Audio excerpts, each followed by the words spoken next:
Well, welcome, Ross. Thank you so much for being here. I'm going to just tell everybody a little bit about you. Great. So Ross Bostock is a sales agent at Vanguard Properties with a passion for helping people achieve their real estate goals. He has a deep understanding of the Bay Area's community and real estate market, having grown up in Sebastopol, and we'll talk about that. Mm-hmm. With nearly a decade of experience in sales, Ross has worked in the medical device and financial technology sectors, including positions at Depew Orthopedics, and Square, where he was instrumental in launching Square for restaurants. Nice.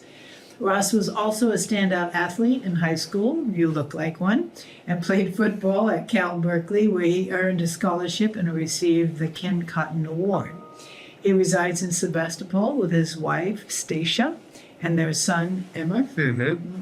Outside of work, Ross enjoys outdoor activities and Sonoma County's dining scene. He also gained hands-on experience with home remodeling through overseeing the significant project of his own property. Ross currently has several listings, including properties in Camp Meeker and Kenwood, California. Excellent job.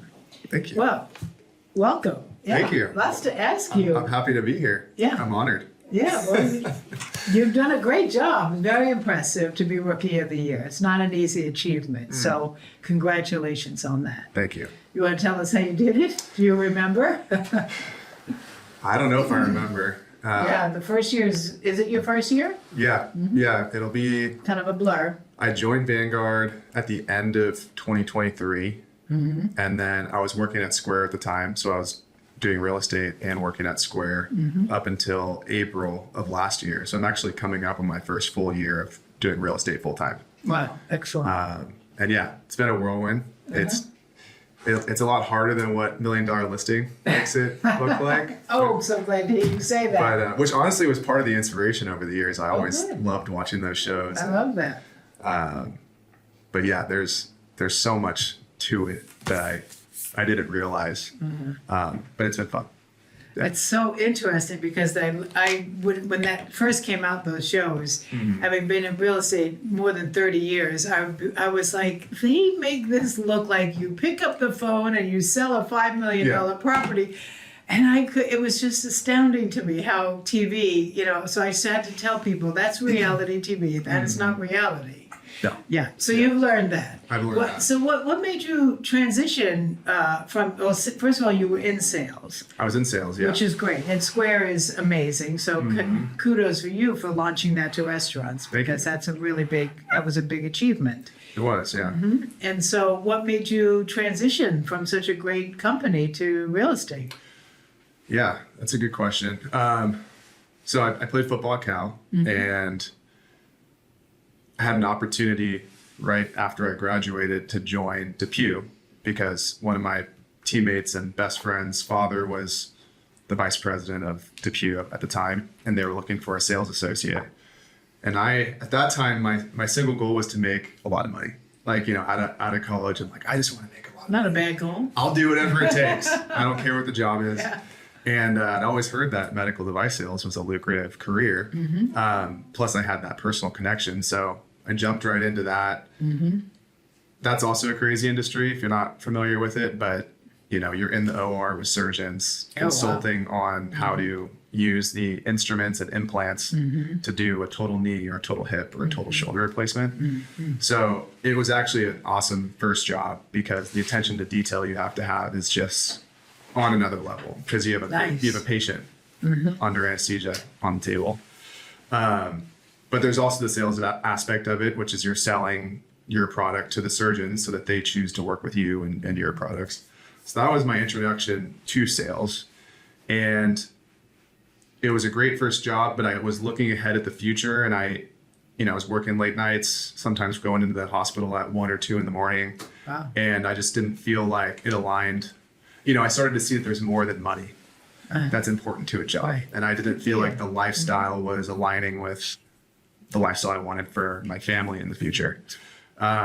And at that time, that was like 2016, tech was really, that's what the Bay Area was. Everyone was doing tech sales was huge. And I had a good friend from growing up in Sebastopol who worked at Square. And so I had reached out to him, and he had a good friend in the sales team, which was early at the time. And the rest is kind of history. I got the intro, interviewed, got the job, and then ended up working at Square for 8 years, which was just a lot, Good. entry level. I finished as a sales manager. Launched Square for Restaurants was a big part of that. And then the same thing kind of happened where I just felt like the work from home environment, interacting with people through screens from 9 to 5 every day was just, it wasn't doing it for me anymore. And so I felt like I needed to make a change, and I've always been interested in real estate. I did an internship in college at Colliers International, which is nice. Commercial. I do know think they're it. still around. They sure are. And I just felt like it was time to make the change. And I had seen Vanguard just in town, and I always appreciated the brand and the marketing. So I knew at some point when I get my license, that was a brand I wanted to potentially pursue. And then that's what happened. I got my license. I went down to Newport Beach one weekend and hung out with my friend, and he was like, you should go for it. And then the Monday after that weekend, I walked into the Sebastopol office and met Timothy Hedges, and Nice. yeah, the rest is history. And the rest is history. Excellent. Wow, that's so great. I love that. Oh, I lived in Sebastopol a long time. I love that community. It's a great community. Did you go up there, you said? Yeah, I grew up Yeah. in Sebastopol. Yeah. My parents, I'm a 5th generation San Franciscan. My nice. mom and dad were born and raised in the city. I was born in the city. And obviously rare. generations before that. They moved up to Sebastopol when I was 3 or 4. And then I grew up in Sebastopol, went through all the schools, and Nice. left for a while, and then realized how great it is. Yeah, I came it's back. good. That's good. That's Yeah. what you have to do to learn how important it is. Well, it's an interesting combination between the medical device sales and Square, which was completely tech. So this helps blend both because we're using a lot more tech in real estate, but I would say that it's still more high touch, high personal business, and having deep roots in the communities. Has that been what has been the secret to your success, do you think? The relationships that you've Yeah. had? Yeah, I mean, Tell us about that. Real estate, I think, is a relationship business. And having left Sebastopol, having worked in different industries in different places, has allowed me to build a larger network. And several of my clients are actually people I've met through Square, which Yeah, was my excellent. most recent career. 2 listings actually just through that connection. That's great. And then of course being from Sebastopol, friends and family live here, and so that's benefited me. So yeah, I think having different experiences, living different places can lead to success, in ways that you don't think it could. The relationship piece. Yeah. Yeah. So do you know how many transactions you did in your first year that created that great status that you've achieved? I did 6 deals last year. Good for you. Excellent. And yeah, Our average sales price is, what do you think yours is? mine just under $1 million. Nice. Yeah. But yeah, we have a good average sales price. So Were you on straight commissions at Square, or was that, were you able to have a salary? And that was salary No, and commission. right. Yeah. So there was a split. So moving from a salary with a small child, how old is your son? 2.5. Nice. Very Yeah. sweet. Yeah. So moving with a 1-year-old, 1.5-year-old to a straight commission, was that nerve-wracking? Yeah. Yeah. Yeah. It was one of those moments in life where you feel like you're walking the plank a little bit. A little bit? And taking a risk. And I've had other moments like that in my life too, where I look back and I realize if I didn't walk that plank, my life would be a lot different. So I think there is an aspect of taking risk that can lead to just a really high reward. So I had to keep telling myself that. Part of your personality, though. Yeah. It seems like you do it regardless of how dangerous it appears. Yeah. But it was a big moment. And I it is a sometimes big think I don't give it a ton of credit. I don't talk about it much, but I know there's a lot of people out there struggling with what they're doing and they don't love it, but it feels like you have to do it, right? To support Right. your family, which is a real thing. Right. It is. but it's also never going to be easy to step away from what's comfortable. And so Good for you. I did it, and I'm continuing to do it, and I'm, all in. Like, you put all the chips on the table, and Good for you. Yeah. So how many hours a week do you think you're working? Do you track it all? I don't track. I'd say I'm working a similar amount of hours to my other jobs. But what's different and what I enjoy is that it's more on my own time. A lot of times I find myself getting home, if I can, depending on the demands of this job. But if I can get home by 3:30 or something, I'll go home, I'll hang out with my wife and my son, and then I'll be very productive from 8:30 to 10 o'clock at night. Yeah. I lock in at that time for some reason. I don't love it because I'd rather not be on screens before bed, but I do get so much done since the day is just a million things hitting you with your phone going off. So, yeah. It's true. It's a good time. I used to work. I always said, well, even in my most recent incarnation was managing agents and training agents. And so there's 150 agents running around the office all day, and I never could get anything done. But till I'd stayed from 7 to 11 were my hours where I would get caught up on emails and get screen time, because we have to do it. Yeah. It's a necessary evil, but you can't do it during the day when you're constantly with people. No, you can't. Yeah. You have to find the time to catch up on that stuff. So, are you marketing yourself, or are you, tell us about how you're growing your business for the next year. Do you do goal setting? I do. I could probably be better at that, but I do write some goals down. Marketing, for me, that's just a good question, because I feel like there's so many things we could do for marketing.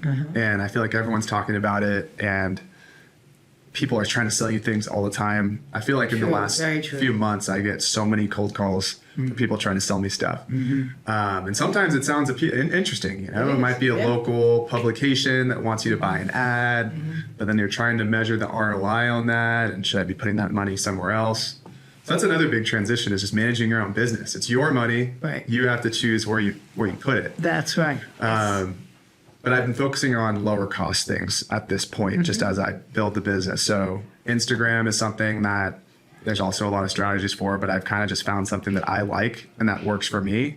It's not posting every day. It's not posting multiple times a day, but it's posting weekly, showing my life in real estate and not separating it. That's perfect. And just, I want it to feel good and reflect just the brand that I want to reflect. I don't even know what that is, but I know it feels good. Yeah. I know it feels good when I post it. It's so great. I've done different, mailers to local community and kind of like direct mail. I think that's a good way to get in front of people in a world where there's so many different digital things thrown at us. I think people still open their mailbox and every day see what's in there. But I'm also a believer in quality over quantity.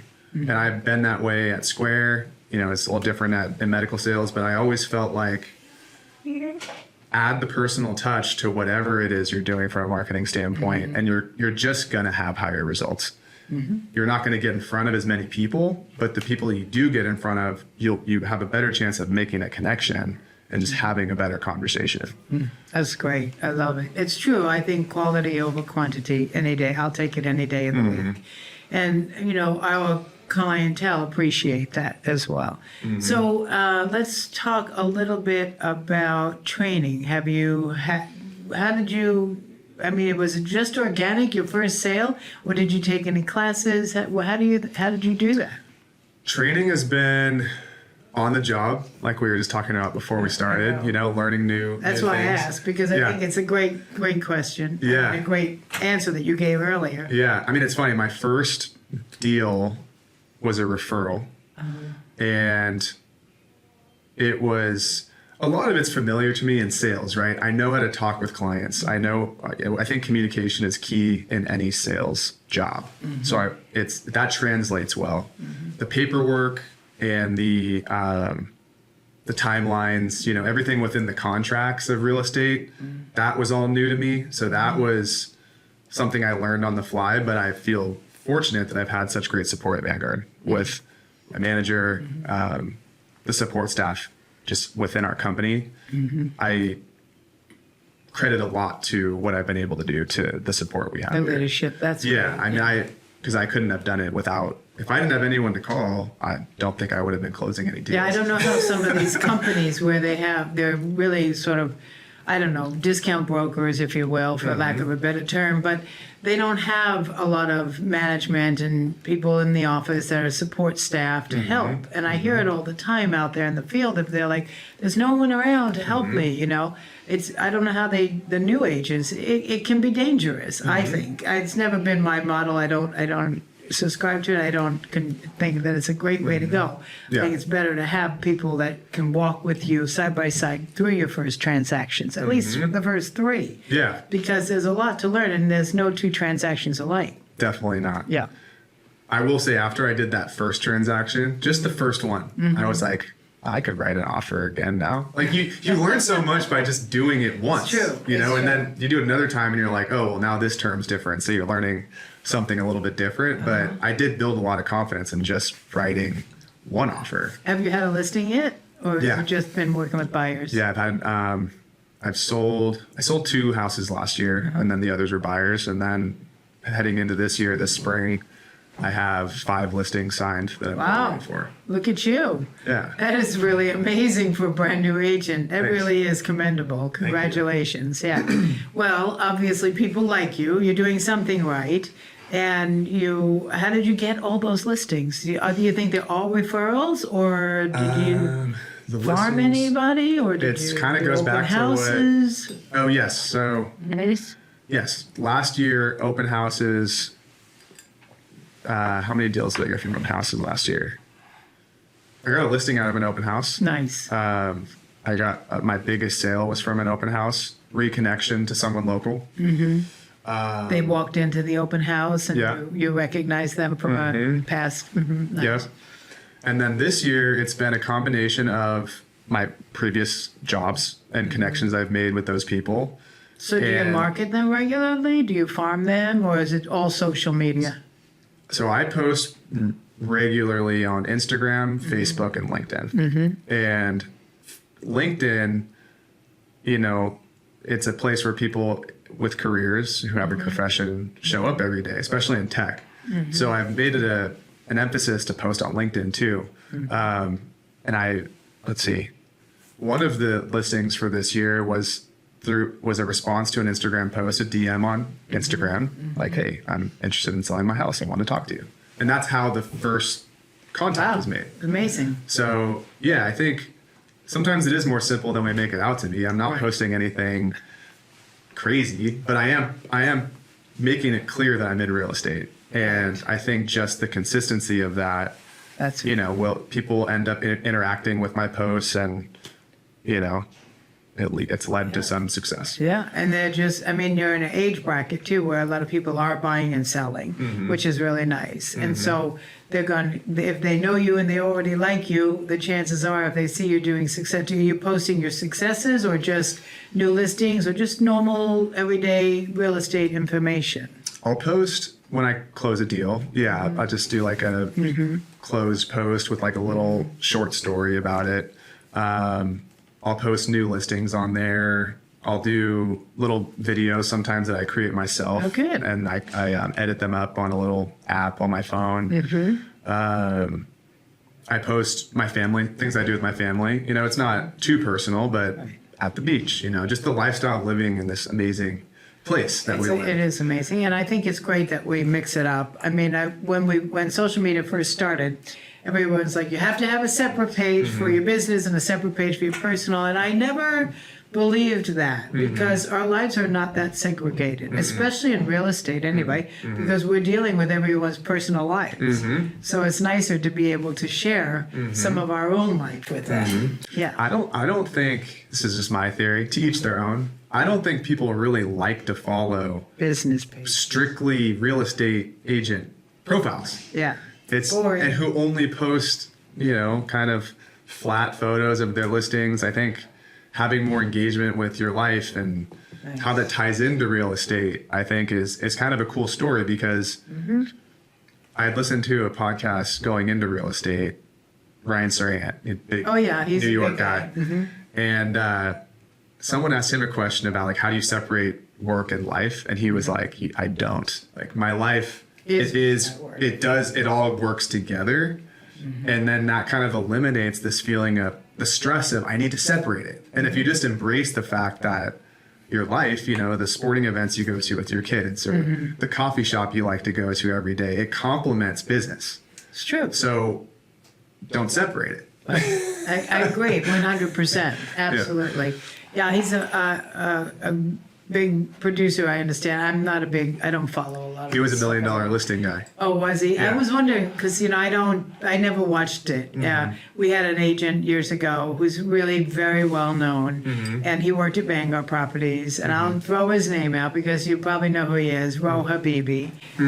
Anyway, he was one of the he did San Francisco. Okay. And, you know, it's fine. It is what it is. It's TV. But it's not real life because they don't show you the back end when you're working 60 hours or 70 hours or you're up till midnight and you're writing offers at 10 o'clock or you're meeting someone on a Sunday morning instead of having your coffee by the pool or you know, wherever. By a pool. I was thinking, you probably don't have the pool yet. You'll get there. You'll get there. You're going to be a top producer. I've got that in my mind.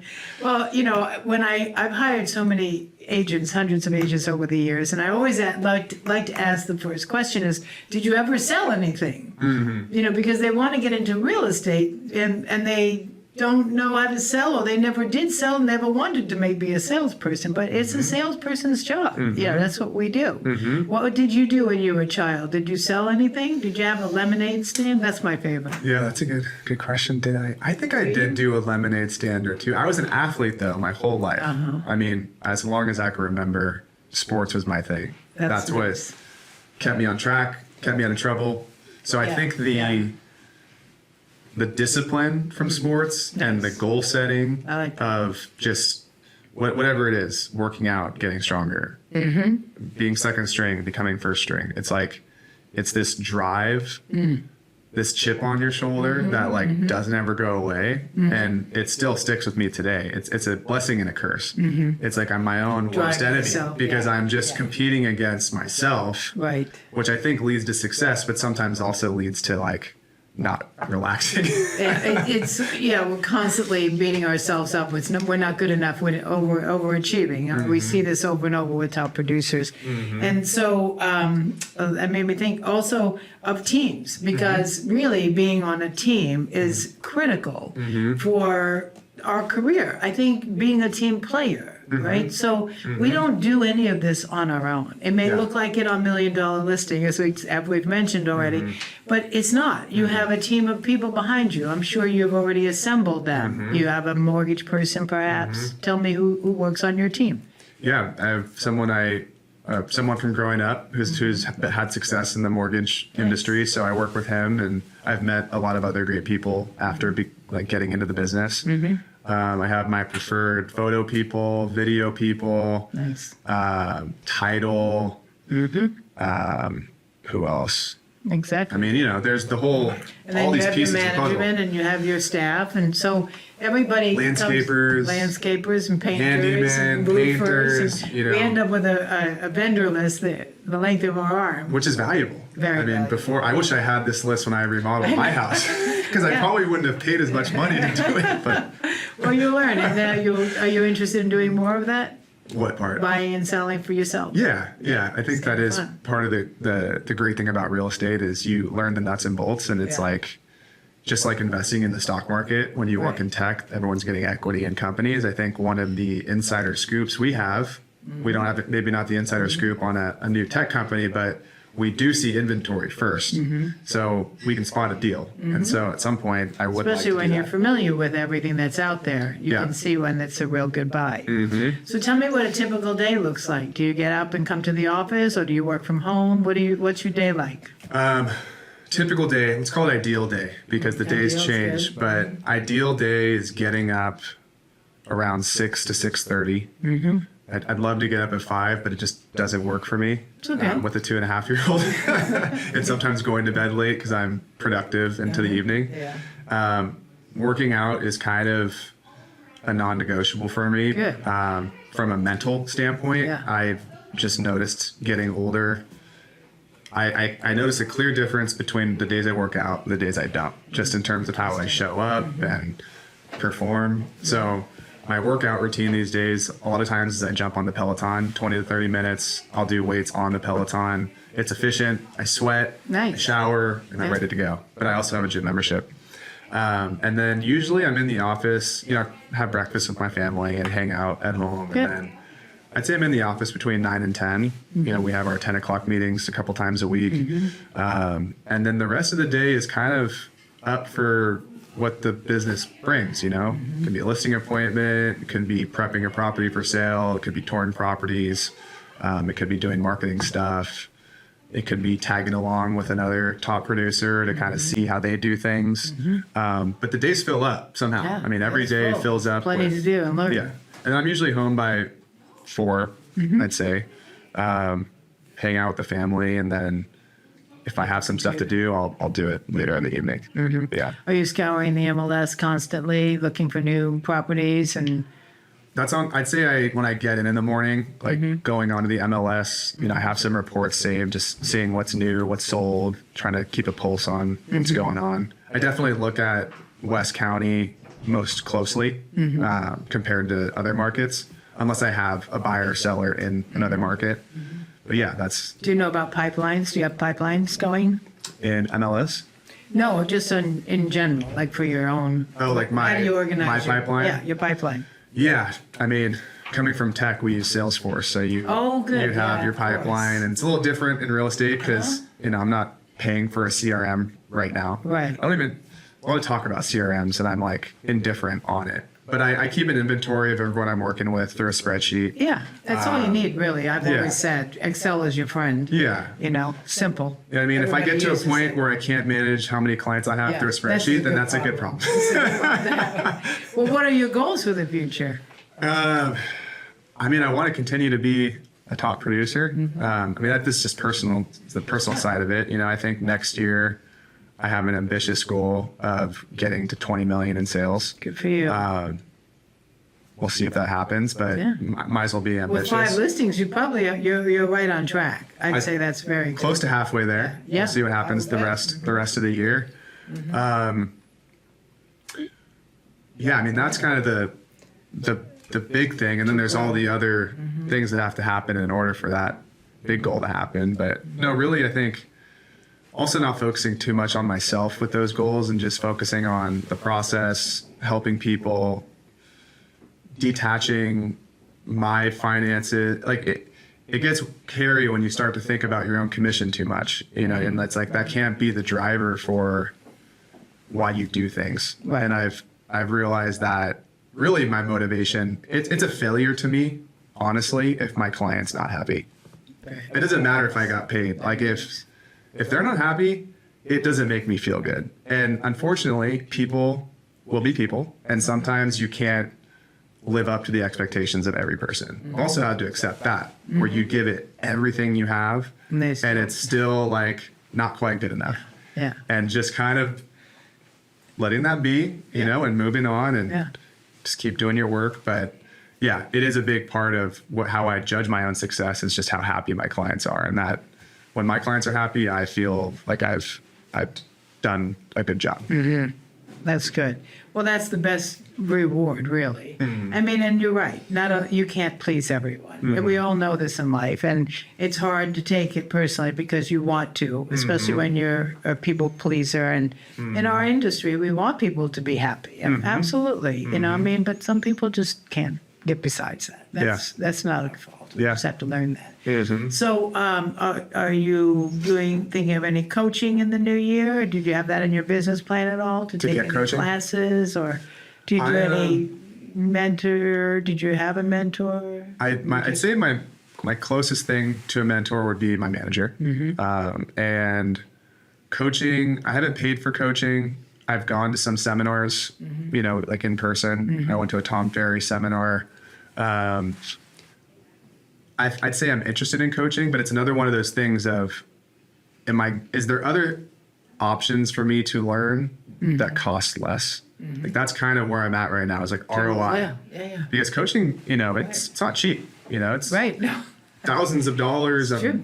a year, if $1,000 a month, whatever, you know. And we have YouTube. We have all these other ways to learn. Well, that's what we're trying to do, is help people to learn from through YouTube. That's why I want to ask these questions of people. It's so interesting that I think it's generational too. Like years ago, we didn't have any of that, and so when I started, I had to read books. I mean, that's we didn't have computers, right? Yeah. So we read books. Yeah. Well, on now we have sales. ChatGPT. Oh, which is amazing. I love ChatGPT. I got to tell you, I started using it. I just can't get over how simple it. I mean, I still like to write my own copy, and I still like to use my own brain. Yeah. But I like the way that ChatGPT organizes it and grammatically makes it sound like Yeah. A couple word swap Yeah, outs. I could have been Emily Bronte, for goodness sakes. And I feel so good about my writing now. I know. Well, it is great. It's nice to have the tools, but at the end of the day, it's still a people business. It is. You know, and it's just a pleasure to meet you. I'm delighted that you're here at Vanguard Properties working with us, and Thank you. I'm going to watch your career, and I'll be available. Watch the videos because we've got quite a few coming. I will, yeah. We've got